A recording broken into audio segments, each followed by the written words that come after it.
આજે 25 વર્ષ પૂરા થાય છે. એ 25 વર્ષમાં આ બધા હરિભક્તોનું જે યોગદાન અને સાથે સાથે કેટલાય દિવસ રાત ભેગા કરીને જ્યારે આ મંદિરનો સત્સંગ આટલી પ્રગતિને પામ્યો છે, કારણ કે વિદેશમાં રહીને સત્સંગ કરવો અને સત્સંગ જાળવવો અને સત્સંગનો વિકાસ કરવો એ બહુ અઘરી વસ્તુ છે. અને ધન્યવાદ છે આ બધા હરિભક્તોને કે આપ બધાના થકી આવા મોટા મોટા ઉત્સવ વિદેશની ધરતી પર થાય છે. ઘણા બધા વર્ષોથી જ્યારે મને યાદ છે કોવિડ હતું અને એ વખતે આપણો 20મો પાટોત્સવ આપણે ધામધૂમથી ઉજવી ના શક્યા, પણ આજે 25મો પાટોત્સવ જ્યારે થયો ત્યારે દરેક હરિભક્તોએ, અને ખાલી હ્યુસ્ટનના નહીં કે ખાલી ટેક્સાસના નહીં, પણ દરેક વિસ્તારથી આવીને, દરેક સિટીઝમાંથી આવીને જે આ ઉત્સવને શોભાયો છે એમને ખૂબ ખૂબ ધન્યવાદ છે. ખાસ કરીને અહીંયાના જે યુવાનો છે, જે યુથ છે આપણું મંદિરનું, એનો જે ઉત્સાહ આ ઉત્સવને ધામધૂમથી ઉજવવા માટે, એની તૈયારી કરવા માટે જે આટલું સરસ ઉત્સાહ ઘણા બધા દિવસોથી, ઘણા બધા મહિનાઓથી જ્યારથી તૈયારી શરૂ થઈ ત્યારથી એમનો ઉત્સાહ જોવા મળ્યો છે. તો ખૂબ આનંદ થાય જોઈને કે આપણા મંદિરનું ભવિષ્ય અને આપણે સંપ્રદાયનું ભવિષ્ય એ સુરક્ષિત છે. અને એના કરતાં કોઈ મોટી વસ્તુ નથી કે આપણું ભવિષ્ય સુરક્ષિત થાય, અને એના માટે જ આપણે અહીંયા વિદેશની ધરતીઓ પર મંદિર ઊભા કર્યા છે ને પ્રોજેક્ટ ઘણા બધા ચાલે છે. ભગવાને આપણને ખૂબ દયા કરીને આ સત્સંગ આપ્યો છે, અને સત્સંગમાં માનવતા પહેલાં શીખવાડી છે. મંદિર સ્વામિનારાયણ ભગવાને બાંધ્યા એના પહેલાં માનવતા આપણે બધાને શીખવાડી છે.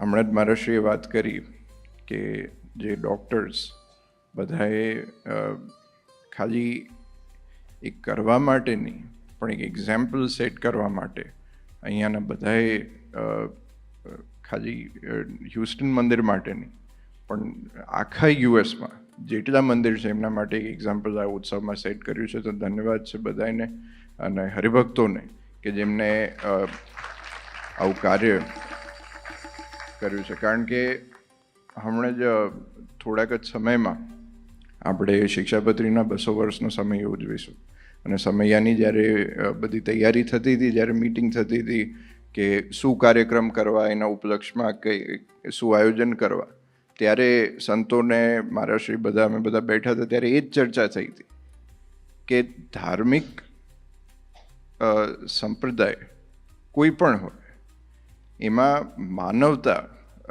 જો અગર ક્યાંય જોવા મળે છે તો માનવતાને આગળ રાખીને જો ક્યાંક પણ કાર્ય થાય છે તો માત્ર ને માત્ર મૂળ સ્વામિનારાયણ સંપ્રદાયમાં થાય છે.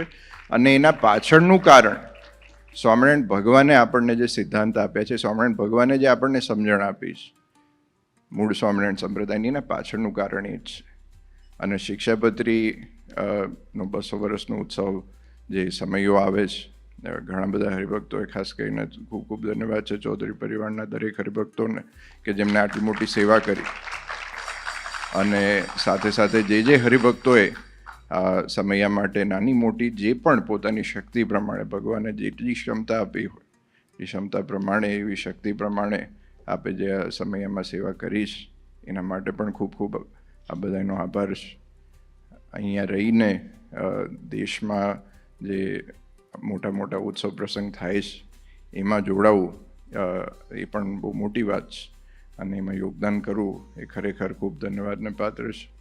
અને ખાસ કરીને ખૂબ આનંદ થયો આજે 25 વર્ષ જ્યારે હ્યુસ્ટન મંદિરના પૂરા થાય છે, તો આપણે આવતા અનેક વર્ષો સુધી આ મંદિરમાં સત્સંગ દિવસે ને દિવસે વધે, અને દિવસે ને દિવસે આ સત્સંગની પ્રગતિ આપણે હ્યુસ્ટનમાં થાય, અને જેટલા લોકો આ મંદિરમાં આવે અને દેવના દર્શન કરવા આવે એ બધાયનું કલ્યાણ ભગવાન કરે. અને સાથે સાથે એક ખૂબ આનંદ થાય આજે કે જે યંગસ્ટર્સ છે એ લોકોને આગળ રાખીને આ ઉત્સવ થયો છે. તો એ લોકોએ પણ ભલે ટીમ ઘણી મોટી છે અહીંયા પણ અને બધાએ ખૂબ મહેનત કરી છે. અને નવા પણ ઘણા બધા છોકરાઓ જે જોડાયા છે એ બધાને પણ ખૂબ મારત બળ આપે સત્સંગ કરવાનું. અને જેમ હમણાં જ જાહેરાત થઈ કે 1 to 5 જુલાઈ જે કેમ્પ થવાનો છે પોકોનોસ પેન્સિલ્વેનિયામાં, તો ત્યાં પણ એનું રજિસ્ટ્રેશન આપણે બંધ નથી કર્યું, કારણ કે ઘણા બધા પાટોત્સવ આવે ને હરિભક્તો ફ્રી થાય પછી કદાચ જોડાવાની ઈચ્છા થાય, એના માટે આ વર્ષે રજિસ્ટ્રેશન આપણે બંધ નથી કર્યું. તો રજિસ્ટ્રેશન હજુ પણ ચાલુ છે. અને જે છોકરાઓ અહીંયા હોય એમને, ખાસ તો છોકરાઓને તો ઉત્સાહ હોય જ છે, પણ મા બાપ જે માતા પિતા હોય એ લોકોને પણ ખાસ મારો આગ્રહ છે કે પોતાના આપના દીકરા દીકરીઓને જરૂરથી કેમ્પમાં મોકલજો, કારણ કે નાની ઉંમરમાં સંસ્કારનું સિંચન અને સત્સંગ જે મૂળ સંપ્રદાયને આપણને જે મળ્યો છે એની સમજણ આપણા દીકરા દીકરીઓમાં આવે તો એનાથી આપણું ભવિષ્ય સુરક્ષિત થાય. તો ફરી એક વખત ખૂબ આનંદ થયો. અને I'd like to take an opportunity to thank all the volunteers and all the doctors that have conducted this beautiful event through the entire 9 days of Utsav. And I'd like to thank all the youngsters as well who have participated in all forms of seva activities. It could be from the parking to the kitchen to the volunteering in the sabha. Everything that you've done, it's tremendous, and I really, really appreciate it. So ફરીથી એક વખત ખૂબ ખૂબ ધન્યવાદ દરેક હરિભક્તોને. અને મારા જ અને ખાસ જે બહારથી હરિભક્તો આવ્યા છે, આ બધા સમય કાઢીને આવ્યા એ પણ બહુ મોટી વસ્તુ છે. તો આ બધાનું પણ ખૂબ ખૂબ ધન્યવાદ છે. તો અંતે મારા સર્વેનું ખૂબ રૂડું કરે, ખૂબ મંગળ કરે, એ જ આજના દિવસે નરેન્દ્રના ચરણોમાં પ્રાર્થના.